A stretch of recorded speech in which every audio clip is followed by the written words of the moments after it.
시민의 목소리를 축복하는 고품격 스피커 정치세, 저는 윤갑입니다. 오늘 검수완박 법안 발의된 내용 좀 살펴보고요. 검수완박 법안의 부작용, 우려사항 등등에 대해서 구체적으로 좀 들어가 보도록 하겠습니다. 지난 방송에서도 있는 그대로의 검수완박 법안에 대해서 평가도 해보고 전망도 해봤는데, 구체적으로 검수완박 법안이 나왔거든요. 충격적인 것은 민주당 배지 전원이 다 동시에 발의를 했다는 것이고, 그리고 현재 장관으로 있는 사람들까지도 다 포함해서 발의를 했기 때문에 이전에 봤던 것과는 좀 다른 관점으로 좀 봐야 될 것 같다는 생각이 듭니다. 검수완박 법안 제가 직접 입수해서 내용 살펴봤거든요. 근데 굉장히 내용이 심플합니다. 형사소송법 안에 있는 검찰이 뭐 한다, 경찰이 뭐 한다, 수사에 관련한 모든 것들을 그냥 다 검찰 자리에 사법경찰관으로 그냥 컨트롤 F 찾아내고 다 바꿔버린 그런 법안이라고 볼 수 있을 것 같습니다. 그게 거의 핵심이고요. 검찰의 수사 권한은 다 뺀다. 다만 다른 법률의 규정이 있는 예외적 경우에 한다고 살짝 남겨놨습니다. 또 하나가 공수처나 경찰의 범죄에 대해서는 검찰이 수사한다는 게 남아 있습니다. 부칙도 한번 살펴볼게요. 부칙이 굉장히 중요한 내용이 있는데, 공포 후 3개월이 경과한 날부터 시행한다고 되어 있습니다. 3개월의 유예기간을 뒀습니다. 그리고 2조, 부칙 2조를 보면은 이 법 시행 당시에 검찰에서 수사 중인 사건 있죠. 문재인 정부에 대한 수사도 좀 있고요. 또 하나가 대장동 수사죠. 대장동 수사 등등은 그 관할 지방경찰청이 승계한다고 되어 있습니다. 두 가지 다 굉장히 이례적이에요. 3개월 만에 시행한다는 것도 굉장히 이례적이고, 또 하나는 소급해가지고 그냥 경찰에 넘겨버린다라는 것도 매우 이상한, 보기 드문 부칙이라고 합니다. 검경 수사권 조정으로 그나마 검찰이 갖고 있었던 6대 범죄 수사권 조항이 뭔지 한번 우리가 복기를 해볼 필요가 있습니다. 부패범죄, 경제범죄, 공직자범죄, 선거범죄, 방위사업범죄나 대형참사 등 대통령령으로 정하는 범죄, 또 하나는 수사 및 공소 업무에 종사하는 공무원이 정한 범죄. 이거 하나가 남은 거예요. 6대 범죄 중에. 그러니까 공수처와 경찰의 범죄에 대해서는 그대로 남아 있고요. 나머지는 다 날아가는 것인데, 저는 여기서 지금 현재 민주당이 이해 당사자 본인들의 문제를 다루고 있다라고 생각을 하는데요. 부패, 경제, 공직자, 선거, 대통령령으로 정하는 강력범죄, 이런 것들은 주로 정치권들이 저지른 범죄들이거든요. 따라서 본인들이 검찰개혁, 권력기관 개혁이라는 공익적 명분을 상당히 강하게 내세우고 있지만, 사실은 본인들이 털리는 문제에 대해서 검찰에 가기 싫어하는 그런 마음이 들어가는 것 같아서요. 명분이 많이 상당히 희석된다라고 봅니다. 그리고 예외적 수사에 대해서도 좀 설명을 드리는데, 이 부분도 좀 중요한 부분이에요. 예외적인 게 다른 법률의 규정이 있는 경우에만 수사를 할 수 있다라고 되어 있습니다. 그런데 이거를 너무 급하게 대충 만들어가지고요. 이 법을 적용하는 경우에는 수사를 하는 사람은 사법경찰관으로 본다라는 얘기인데, 이게 무슨 말씀인지 이해가 가십니까? 그러니까 검사가 수사를 하더라도 이 경우에는 그냥 그 사람을 사법경찰관으로 본다는 거예요. 뭐 이런 법이 다 있죠? 법이 하도 예외적이고 누더기 같은 것이죠. 완전히 새로 뜯어서 새로 만드는 것이 아니라 계속 누더기처럼 보완을 하는 관계에 있다 보니까 이렇게 변칙적인 법안도 나올 수 있는지는 모르겠습니다만, 어떻게 그래도 이런 조항을 만들어요.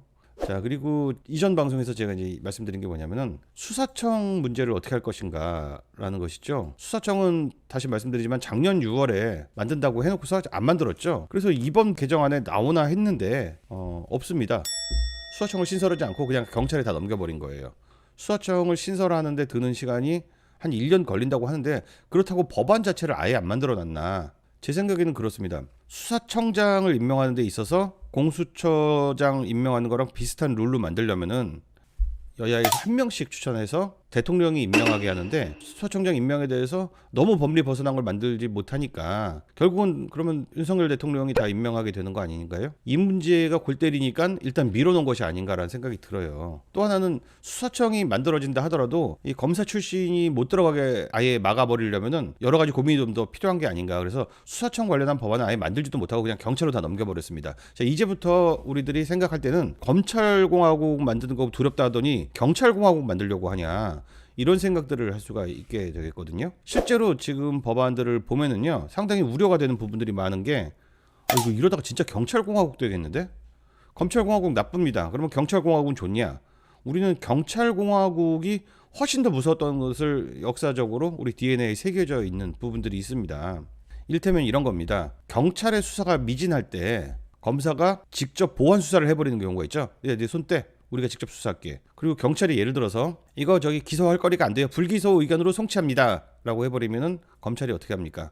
아니야. 이거 우리가 다시 수사해서 아니면 너희들이 다시 수사해서 우리 기소 의견으로 갈 거야. 검찰이 이렇게 하는 것도 일종의 견제인데 그런 견제 장치가 이번 발의안에서 완전히 무너져 버린 겁니다. 검사가 직접 보완 수사를 할 수가 아예 없게 되었고요. 그럼 어떻게 하느냐? 경찰에 보완 수사를 요구하도록 합니다. 경찰이 말을 들을까요? 안 듣죠. 그럼 이게 어떻게 되냐면 이 견제와 균형이 무너졌기 때문에 경찰이 선의를 굉장히 가진 존재.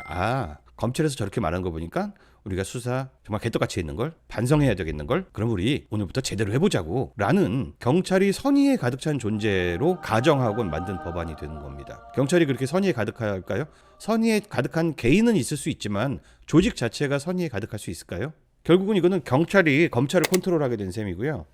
무슨 말이냐면은 검사가 아무리 이 사건을 기소를 해야겠다 생각하더라도요, 경찰이 수사를 개떡같이 해서 주면은 검사는 수사를 할 수 없기 때문에 뻔한 범죄자다 하더라도 경찰이 그냥 봐주기로 해요. 증거가 안 나오는 걸 어떡합니까? 라고 하면은 검사는 기소를 못 하는 거예요. 즉 수사권을 가지고 기소권을 흔드는 겁니다. 이거 진짜 심각한 포인트인데요. 자, 국민들도 다 아는 심각한 범죄자를 경찰이 아무리 파도 아무리 수사를 해도 증거가 안 나와요. 그러면 검찰은 이제 기소만 하는 존재이기 때문에 자기네들이 수사를 할 수 없으니까 경찰이 갖다 준 증거가 없는 그 상황에서 기소를 할 수가 있습니까? 없어요. 한다 하더라도 공소유지가 됩니까? 안 돼요. 아니 뭐 이런 놈의 법안이 다 있죠? 지금 제가 보기에 민주당은 뭐 조국의 강을 건넌다, 조국이 어쩌다, 뭐 조국 굉장히 싫어하는 척하지만 실제로는 조국 때문에 지지율이 낮아진다는 판단을 해서인지 검찰의 어떤 포갑성에 대한 공포를 상당히 가지고 있고요. 이거 심리적이고 정서적인 문제라고 봐요. 조국의 일가를 도륙낸 나쁜 검사들, 무서운 검사들, 저런 식으로 나도 살면 나는 큰일 나겠지.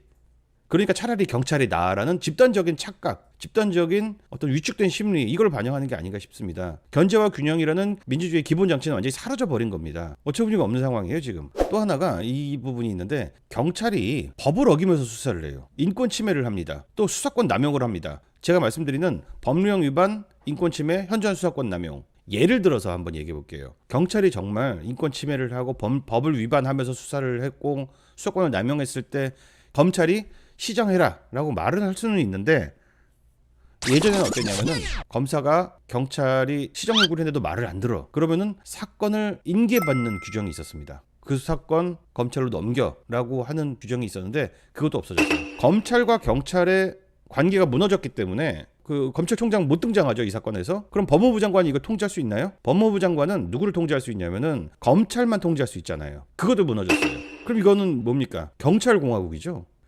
그러면 민주당이 만약에 이 법안 그대로 갔을 때 윤석열 정부의 적폐 수사를 원한다. 근데 다음 정권에서 어떻게 하죠? 다음 정권에 뺏어오지 못한다면 경찰 마음이잖아요. 경찰 마음은 또 다음 대통령 마음이잖아요. 그러면 끝난 거죠. 이거는 끝난 겁니다. 피의자 구속 문제도 검사가 못해요. 구속을 하느냐 마느냐는 오로지 경찰이 영장을 청구할 수 있는 겁니다. 이것도 굉장히 심각한 문제죠. 구속 여부는 적어도 검경이 같이 가져야 되는 거 아니었을까 싶습니다. 공포 후 3개월이 지난 경과한 날부터 시행한다라고 되어 있는데, 이 이유가 보면은 6대 범죄 수사에 대해서 수사가 공백이 생깁니다. 근데 그걸 3개월 유예한다고 해결이 되나요? 이거요. 3개월 그나마 유예한 것도 6대 범죄 수사 어떻게 하느냐라는 그 여론 때문에 그럼 3개월 유예하지 뭐 이런 식으로 해버렸는데, 황운하가 지금 이거 다 추진하고 있는 건데, 황운하가 동료 의원들한테 보낸 글이 있답니다. 제가 수사청이라고도 하고 중수청이라고도 하는데 이걸 추진하려고 하니까 쟁점이 많아 논의가 길어진다라는 얘기를 합니다.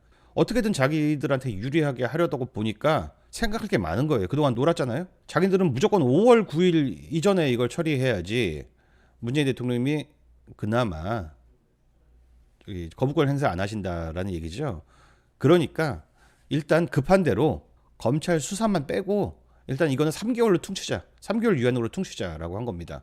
제가 보기에는 이 3개월 동안 검찰 진짜 미친 듯이 할 것 같은데 이것도 역작용이 될 것 같아요. 민주당 진짜 탈탈 털릴 것 같아요. 오히려 이 3개월 동안 정말 대단한 수사할 것 같지 않습니까? 그러면은 선거도 어떻게 될지 모르는 것이죠. 특히 한 달 피크를 잃을 것 같아요. 또 하나가 지금 현재 수사 중인 사건들 모두 관할 경찰청이 승계한다고 했죠. 대장동 사건, 네, 경기도에서 가져가겠다는 얘기죠. 경기도 경찰이 5월 9일 바로 직전에야 겨우 통과시킬 건데 제가 보기엔 경찰청장 윤석열 입맛에 맞는 사람 앉겠죠. 자, 그렇다면은 이 법안이 과연 검수완박 법안이 발의는 됐는데요. 무사히 통과될 것인가? 브레이크가 몇 번 걸릴 수 있는 장치가 있기는 있습니다.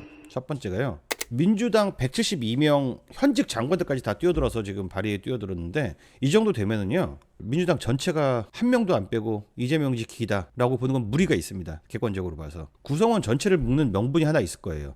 물론 이제 친명계 의원들은 어떻게든 그 이재명 수사가 혼란을 겪고 시간을 벌 수 있을 것이다. 8월 달까지는 어떻게든 시간을 벌 수 있을 것이다. 뭐 이런 생각 하는 놈들도 있을 것이고요.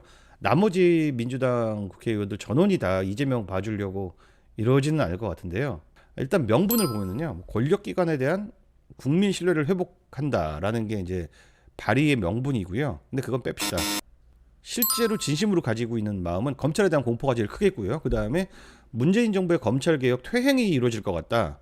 검찰공화국이 되면 안 된다. 윤석열이 대통령이 됐기 때문에 대통령의 문재인 대통령께서 이루어졌던 검찰개혁이 다 물 건너간다라는 얘기인데 저는 100% 동의하기가 어렵습니다. 왜냐하면 172석 지금 갖고 있잖아요. 근데 어떻게 그 레치시 됩니까? 물론 법무부 인사들 그리고 검찰 인사들은 자기 맘대로 하겠지만 그렇다고 해도 검경 수사권 조정이 돼 있잖아요. 굉장히 안정적인 형태의 개혁이 돼 있다는 겁니다. 근데 뭐 퇴행을 막기 위해서 레치스를 걸겠다는 거죠. 돌아가지 못하게 다 완전히 빼버리겠다는데 부작용이 훨씬 많은 거예요. 참 답답한 문제고요. 자, 저는 민주당이 검찰에 대한 근원적인 감성적인 정서적인 분노와 두려움 때문에 검찰의 힘을 빼게 하는 것은 성공했다고 보는데 근데 우리가 정치인이라면 적어도 이거 생각해야 되지 않아요? 검찰의 힘을 빼는 이유가 뭐냐? 내 마음 편하자고. 이건 아니잖아요. 더 근원적인 것은 권력의 분산과 견제입니다. 그런데 결과적으로 검찰의 힘이 빠진 건 사실인데 빠져서 어디로 갔느냐? 경찰한테 가잖아요. 그럼 경찰한테 가면 제일 좋은 건 누구죠? 행정부죠. 윤석열만 좋지 않은 법안을 지금 통과시켜놓고 승리했다고 다 환호를 할 거 아닙니까? 두 번째 포인트 짚어보고 싶은 것은 문재인 정부의 검찰개혁을 지키고 싶다라는 마음이 있다면서 왜 문재인 정부의 검찰개혁 취지와 다르게 가냐는 겁니다. 문재인 대통령님의 검찰개혁의 중요한 목표는요. 검경 수사권 조정, 공수처 설치, 인권수사 굉장히 많은 포인트가 있지만 핵심 한 줄을 말하자면 권력의 견제와 균형입니다. 지금 균형 다 망가뜨려 놓고 문재인 정부의 검찰개혁을 지키겠다는 게 말이 되나요? Nope. 저는 도저히 이해가 안 가는 겁니다. 여기서. 또 하나가 검찰 중립 말하지 않았습니까? 문재인 대통령님께서는 검찰의 중립으로 족하다는 겁니다. 검찰 중립을 보장하셨습니다. 손해를 보시면서 검찰의 중립을 지켰을 때 다음 정부도 그 선의를 얼마간이라도 이어받을 수 있잖아요. 그런데 검찰을 권력의 신여로 만들어버리는 이런 결과를 낳게 하고 경찰을 더더욱 권력의 신여로 만들어버리게 만들었는데 검찰 중립이 날아갔잖아요. 이렇게 되면은 다음 대통령, 다음 행정부, 그 다음 행정부도 죄다 정략적으로 권력기관 개혁 문제를 다룰 수밖에 없다는 부분이에요. 앞으로 권력기관 개혁이라는 것은 모두가 정략적인 차원에서만 접근할 거라고 봅니다. 세 번째 관점은 이재명 지키기 법안이냐? 이재명 지킬 수가 없는 법안이고요. 실효성도 없습니다. 대장동 수사 경찰이 가져가면 더 빨라질 수 있습니다. 자, 이 법안이 과연 브레이크가 있는가 없는가? 브레이크는 총 4개의 브레이크가 있습니다. 첫 번째 브레이크는요. 대통령의 거부권입니다. 앞서 말씀드렸지만 이거 기대하기 어렵고요. 기대해서도 안 됩니다. 대통령께서 저 172명의 국회의원 전원을 적으로 돌리는 고도의 정치 행위를 하라고 요구해서도 안 됩니다. 안 될 일이고요. 그 다음에 국힘당의 필리버스터 전략이 있을 수 있습니다. 어떻게든 5월 9일까지 버티는 거예요. 근데 이제 이것도 172석이잖아요. 무소속 몇 명 모으고요. 정의당 섭외하면은 180명으로 이거 그냥 깨버리고 패스트트랙에 얹을 수가 있어가지고요. 필리버스터 전혀 의미가 없다고 보고요. 세 번째가 국회의장이 보통 쿨게이가 많잖아요. 국회의장이 겐세이를 한다. 그런데 국회의장이 개시할 가능성 저는 제로라고 봅니다. 왜냐면요. 여야 합의 갖고 오세요 이렇게 애타게 하는 경우는 많았지만 이번에는 172명이 발의를 해버렸어요. 그렇다는 것은 국회의장 섭외도 끝났다. 저는 이렇게 보는 것입니다. 마지막의 브레이크는 뭐냐면은 헌법 소원입니다. 헌법에 16조에 아예 그냥 딱 나와 있어요. 검사를 영장 청구의 주체로 규정을 합니다. 이게 원래는 이런 게 없었는데 4.19 혁명 이후에 5차 개정 헌법이 만들어지면서 검찰이 경찰에 직접 영장 신청을 하고 다니면서 인권 침해를 하던 것을 막겠다는 그 결단이 반영된 겁니다. 그래서 검찰이 영장 청구를 할 수 있다라고 되어 있는데요. 그런데 지금 이 발의한 안을 보면요, 검사가 영장 청구를 할 수 없게 되어 있는 것이죠. 그래서 이게 아마 헌법 소원에 가면 걸릴 가능성이 굉장히 많은 상황입니다. 그러면 발의도 안 된 것을 헌법 소원을 미리 하는 게 가능하느냐? 이것은 이제 법원의 판단이 통과될 게 거의 확실한 법안에 대해서는 헌법 소원에서 받아준다고 하는데요. 근데 문제는 검찰은 공무원이고요. 공무원 주제에 이걸 헌법 소원을 할 수는 없는 상황이라고 하네요. 그런데 이걸 할 수 있는 게 바로 법무부 장관이라고 합니다. 법무부 장관은 이 부분에 대해서 헌법 소원을 할 수 있는 권한이 있다고 하고요. 또 하나가 이제 가처분 소송을 걸면 법무부 장관이 판결 나올 때까지 효력 정지가 가능하다고 하는데요. 그래서 이게 한동훈 법무부 장관 임명이 이런 포석이 아닌가라는 우리가 추론을 할 수가 있죠. 다만 수사는 누구나 할 수 있는 것입니다. 권력기관 누구나 할 수 있는 것이기 때문에 영장 청구라는 일부만 효력 정지가 될 수도 있어요. 그래서 이거는 예측하기가 좀 어렵습니다. 그래서 뭐 헌법에서 위헌 소송이 성공을 한다면은 검찰한테 영장 청구 권한 정도는 남게 될 수도 있다. 이 정도만 보면 되겠고, 전체를 다 막을 수는 저는 좀 어렵다고 봅니다. 이것도 제가 경찰한테 그렇다면 이 막대한 권한이 갔을 때 어떻게 될지 우리도 다 지금 예상을 할 수 있는데요. 과거를 보면은 박정희 같은 경우는 중앙정보부가 수사기관에다가 첩보기관 기능까지 같이 갖고 있었고요. 경호실도 만만치 않게 권력을 가지고 있었고, 보안사령부도 가지고 있었습니다. 이거 군부 통제하기 위한 수단이죠. 얘들이 다 수사권을 다 가지고 있었는데, 검찰은 뭘 하냐면은 기소를 해주는 그냥 공무원에 불과했다라는 것이죠. 근데 뭐 역사적 우리가 경험으로, 야, 경찰이 저렇게 비대지만 굉장히 훨씬 더 무섭다라는 경험을 가지고 있으니까요. 이 부분에 대해서 걱정을 안 할 수가 없는 상황이죠. 그 이후에 독재 정권들 살펴보면은 결국은 경찰, 검찰 다 손에 넣고서 민주 세력을 탄압해 온 게 사실이고요. 검찰도 중수부, 뭐 특수부, 반부패 수사부 이런 애들 가지고서 대통령 마음대로 다 했던 그런 상황이고, 노무현 대통령님이 이거 좀 제동을 걸어서 검찰 힘 빼려고 좀 해봤는데, 검찰 개혁하려고 밑그림은 그러는데, 문재인 대통령이 성공해서 그나마 균형 잡힌 권력기관 개혁을 이루었는데, 이거를 굳이 독재 시절로 다시 돌려? 그리고 이거를 행정부가 다 가져가? 본인들이 검찰 힘을 빼고 싶은 마음은 알겠는데, 빼고 싶다면 이걸 푸는 방법으로서 오히려 입법부로 뭔가 권한을 좀 가져가고, 예를 들어서 뭐 공수처라든가 수사청을 입법부의 견제를 받게 한다든가 하는 식으로 삼권 분립 언론 그대로 풀었어야 되는 것이거든요. 경찰한테 다 주고, 경찰은 대통령이 가지고 놀고, 수사청 곧 만들면 해결될 것처럼 지금 얘기를 하고 있어요. 또 웃긴 게, 수사청 만들어도요, 그 윤석열 소나기로 다 가는 겁니다. 자, 한마디로 민주당이 검찰의 힘을 빼는 데는 뭐 모든 것을 걸었고 승리할 것으로 보이는데, 이번 검수완박으로 국가 권력기관들이 행정부의 종속화가 더더욱 심각해졌다. 그렇다면은 윤석열 대통령의 선의에 기대는 수밖에 없다. 이것은 민주당 전원이 목을 길게 빼고 전하 살려주십시오 하는 수밖에 없다. 이런 착시에 왜 빠졌느냐. 검찰에 대한 분노와 증오와 공포만 생각했지, 그 이후에 진짜 진정한 권력의 견제와 균형에 대해서는 미처 생각을 못한 것이구나. 민주당이 어쩌다 이렇게까지 멍청해졌는지 저는 정말 답답할 따름입니다. 오늘 준비한 내용 여기까지고요. 내일 또 찾아뵙도록 하겠습니다. 지금까지 윤갑이었습니다.